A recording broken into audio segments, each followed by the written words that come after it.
साहिबान कदरदान होशियार, अब आम लोगों को छोड़ भूतों ने कर दिया है सेलिब्रिटीज पर प्रहार। यस, ये 100% सोने से भी खरी बात है। वरना आप ही बताओ, जिस मन्नत में जाने के लिए लोग मन्नतें मांगते हैं, उसके अंदर भूत की डायरेक्ट एंट्री कैसे? वो आज SR के आपको बता ही देंगे। अब डर का माहौल बन ही गया है तो उसे और बढ़ाएंगे तैमूर के पिताजी, जिन्होंने खुद पटौदी पैलेस में भूतों को बुलाया था। क्या यही वजह है कि आए दिन पटौदी पैलेस में गांव के लोगों ने प्रेत के साय को महसूस किया है? हेलो भाई लोग, मैं हूँ फैक्ट भाई, और ना सिर्फ मन्नत और पटौदी पैलेस पर भूत सुशांत के घर में भी थे। मगर क्या सुशांत की तबीयत उनकी वजह से बिगड़ी? अगर हाँ, तो क्या यही वजह है कि आज तक उनके कमरे पर ताले लगाए गए हैं? आइए जानते हैं। नंबर 1, मुंबई से दिल्ली रिटर्न। 4 दिन काफी है आपको ये अनुभव कराने के लिए कि आप एक गलत घर में रहते हो। ऐसा ही कुछ नरगिस फाकरी के साथ हुआ जब वो दिल्ली से मुंबई शिफ्ट हो गई। हालांकि जब वो शिफ्ट हुई, उन्हें वो जगह काफी नॉर्मल लगी, लेकिन फिर आई वहाँ रहने की पहली रात। उस रात उन्हें सपना आया कि एक 6 फुट 5 इंच लंबे कद वाला सफेद रंग का आदमी नरगिस को शमशान में लेकर जा रहा है। वहाँ वो कब्र खोदकर हड्डी समेत इंसान का मांस भी खा जाता है। जब वो यही चीज नरगिस को भी करने को कहता है, तभी नरगिस की आँख खुल गई। और भाई लोग, ये सपना नरगिस को सिर्फ एक बार नहीं, लगातार 4 रातों तक आता रहा। इसके बाद नरगिस ने वापस दिल्ली जाने का फैसला लिया, लेकिन जब वो शिफ्ट कर रही थी, तब उनके क्रू को नरगिस की कपबोर्ड से पक्षी के 6 मरे हुए बच्चे मिले। तो भाई लोग, अगर आपके पास भी कोई ऐसी जगह है तो अभी निकल जाओ, क्या पता वो इंसान आपके भी सपने में आ जाए। नंबर 2, लड़ लेंगे दोबारा। आता माजी सटकली। शायद अजय यही कहते होंगे जब भी उन्हें भूत दिखता होगा, क्योंकि 1991 में डेब्यू करने वाले अजय ने अपने करियर की शुरुआती 10 से 12 सालों तक भूतों का लगातार सामना किया था। First 10-12 years of our career, we've seen a lot of it. जी हाँ, शैतान मूवी की ट्रेलर लॉन्च पर अजय से जब पूछा गया कि क्या उन्हें कभी भूत का सामना करना पड़ा, तो अजय ने खुल के कह दिया कि हाँ, लेकिन जो भी चीज थी वो बस शुरुआती दिनों सालों तक। हालांकि ऑडियंस की सेफ्टी के लिए अजय ने उन हादसों के बारे में बताना ठीक नहीं समझा। मेरे साथ बहुत सारे ऐसे केसेस हुए हैं, लेकिन मैं उसके बारे में बात नहीं करूंगा। पहले हम लोग ऐसी जगहों पे आउटडोर्स भी जाया करते थे जहाँ पे हमारे साथ हुए हैं काफी केसेस। पर जरा सोचो, जहाँ कोई भूतों का एक बार भी सामना नहीं करना चाहता, वहीं अजय भैया 12 सालों तक भूतों से लड़ते रहे। साले मजाक बना के रखते, समझे क्या? और ट्रेलर लॉन्च के वक्त अजय ने ये भी बताया कि जहां बात ब्लैक मैजिक या तंत्र विद्या की आती है, वो काफी एक्साइटेड हो जाते हैं। पर भाई लोग, क्या आपको पता है, अजय की शैतान असल में एक गुजराती मूवी का रीमेक है। लेकिन अजय की नशीली आंखें और R माधवन की एक्टिंग ने इस मूवी में 4 चांद लगा डाले। नंबर 3, आओ कभी पटौदी में। जब इंसान ही नवाब हो तो शौक कैसे आम होंगे, लेकिन भैया भूतों को बुलाना कहाँ का शौक हुआ? ऐसे ऊट पटांग करने वाले सैफ ने अपने इस शौक में कई दोस्तों को भी शामिल किया। बात है हरियाणा के पटौदी पैलेस की। इस घर में सैफ ने सभी दोस्तों को साथ बिठाया और भूत बुलाने वाले बोर्ड को निकाला। पर लाख कोशिश करने के बाद भी सैफ अपने घर भूत को नहीं बुला पाए। लेकिन एक यूट्यूब चैनल ने दावा किया कि पटौदी के आसपास रहने वाले कई लोगों ने पैलेस के अंदर भूत की गतिविधियां देखी हैं। मगर इस बात की सच्चाई आज तक पता नहीं चली। पर अगर सैफ की माने तो वो भूतों को लेकर काफी दिलचस्पी रखते हैं। इनफैक्ट वो अपने बेटे तैमूर को भी भूतों के शोज देखने की जिद करते रहते हैं। और वैसे भी सैफ अपने आप को एग्नोस्टिक बताते हैं, यानी वो इंसान जो भगवान के विषय में विश्वास नहीं रखता। अब ऐसे में अपने घर पे भूतों को इन्विटेशन देना, यानी अपनी ही शादी में एक्स को बुलाने जितना खतरनाक होगा। पर शायद सैफ का विश्वास बदल जाएगा जब वो सारा पर होता हुआ ब्लैक मैजिक देख लेंगे। नंबर 4, मन्नत के अंदर कौन? सोचो, आप अपने घर पे वीडियो बना रहे हो, चारों ओर सन्नाटा छाया हुआ है, आपके सिवा घर पर कोई नहीं है, और तभी किसी के पायल की आवाज गूंजने लगे तो डर लगना आम बात है, राइट? चाहे फिर आप 10 शाहरुख खान क्यों ना हो। मन्नत में ऐसी अजीब आवाज सुनने के बाद SRK का डर तब बढ़ा जब उनसे भूत ने जरा सुनिए कह दिया। जी सुनिए।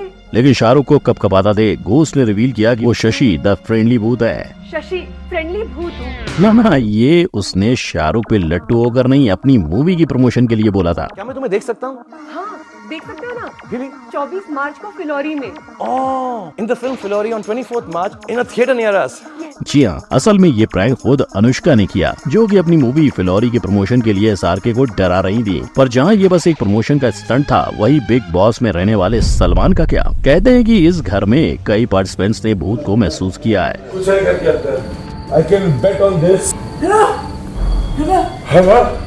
पर इस चीज पे आज तक भाईजान ने कोई भी बात नहीं की। हालांकि सल्लू शूट के वक्त बिग बॉस के घर पे तो नहीं, लेकिन लोकेशन के पास ही रहते हैं। नंबर 5, अब भी भटकती आत्मा। बाहर से कोई अंदर ना आ सके और अंदर से कोई बाहर ना जा सके। सोचो कभी ऐसा हो तो क्या हो। ये सवाल का जवाब शायद सुशांत के पास होता, क्योंकि जितने भी साल वो अपने बांद्रा वाले फ्लैट में रहे उन्हें एक भूत के साथ रहना पड़ा। हालांकि इसका खुलासा सुशांत ने नहीं, उसके साथ रहे चंद महीनों के रूममेट ने किया। उनका कहना था कि सुशांत का कैप्री हाइट्स वाला घर हॉन्टेड है और वो वहाँ से निकलना चाहते थे। इतना ही नहीं, इस घर के हॉन्टेड होने का दावा वो सुशांत की गर्लफ्रेंड ने भी किया था। रिया का तो ये भी मानना था कि जब भी वो सुशांत के घर जाती तो उन्हें एहसास होता कि उनके अलावा वहाँ और कोई भी रहता है। इनफैक्ट रिया का कहना ये भी था कि शायद सुशांत उन आत्माओं को देख पाता था और उनसे बातें भी करता था। इसी की वजह से सुशांत की तबीयत और बिगड़ती गई। क्या यही वजह है कि आज सुशांत का वो फ्लैट खाली है, क्योंकि जो भी इस घर को देखने आता है उल्टे पांव लौट जाता है। अब इस सब का राज आज के बाद शायद राज बनकर ही रह जाएगा। आपको क्या लगता है? जो इंसान भगवान में इतनी आस्था रखता हो उससे भी भूतों का सामना करना पड़ सकता है। नंबर 6, एक बंगला बने न्यारा। सबके सपनों में है ड्रीम गर्ल, लेकिन ड्रीम गर्ल के ड्रीम्स में कौन?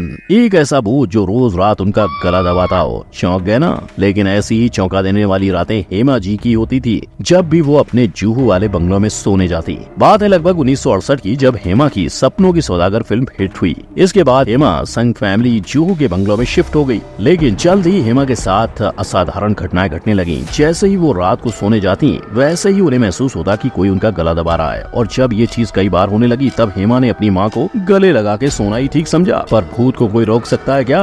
नहीं ना। इसीलिए हेमा जितने भी दिन उस बंगलों में रही उनका गला दबता रहा। ऐसे में हेमा ने फैसला लिया कि अब वो उस भूत के सामने नहीं नाचेंगी, सोएंगी। उन्होंने अपना घर बदला और सारा मामला रफा दफा हो गया। यानी बॉलीवुड की इतनी बड़ी हस्ती भी भूत के हमले के आगे झुक गई। नंबर 7, रात के 3 बजे।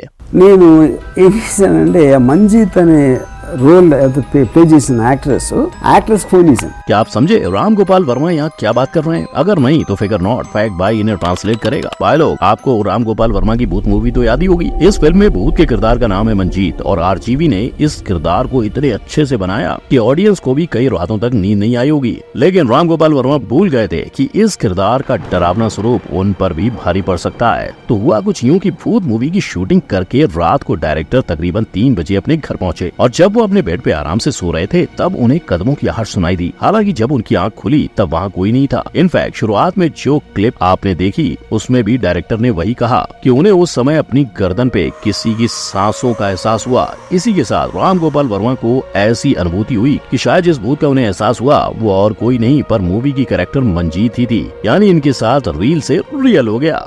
शायद इसीलिए भूत मूवी ने 2003 में कई लोगों को जगाए रखा। ऐसा कमाल भूत रिटर्न्स नहीं कर पाई। वैसे कहा जाता है कि भूत रिटर्न्स मूवी जिस बंगलों में शूट हुई थी वो हॉन्टेड था। इस वजह से पूरा क्रू शूटिंग के दौरान काफी डरा हुआ था।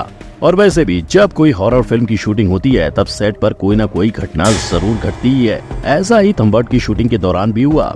डायरेक्टर ने बताया कि शूटिंग के दौरान गांव के लोग पता नहीं किसके लिए पर एक एक्स्ट्रा प्लेट लगा के रखते थे और जब एक दिन वो प्लेट नहीं रखी गई तो पूरे सेट पर लाइट चली गई। यानी सारे हॉरर मूवीज में यही होता है। शायद कंतारा का किस्सा आपकी सोच बदल दे। कंतारा के एक्टर डायरेक्टर ऋषभ ने कहा कि मूवी का काफी क्रू नास्तिक था, लेकिन शूटिंग खत्म होने पर वो सब अचानक से मंदिर की तलाश में निकल पड़े। मतलब साफ है कि मानो तो सब है और ना मानो तो कुछ भी नहीं। तो भाई लोग, ये थे बॉलीवुड सेलेब्स जो अपने घर में भी चैन की नींद नहीं ले पाते और इनमें से कुछ ऐसे हैं मूवी शूटिंग के दौरान भी भूत का सामना करना पड़ा है। आप उनके बारे में इस आई बटन पर क्लिक करके जान सकते हो। वीडियो अच्छी लगी तो लाइक, कमेंट, शेयर और सब्सक्राइब करना ना भूलें। मिलते हैं अगले वीडियो में। जय हिंद।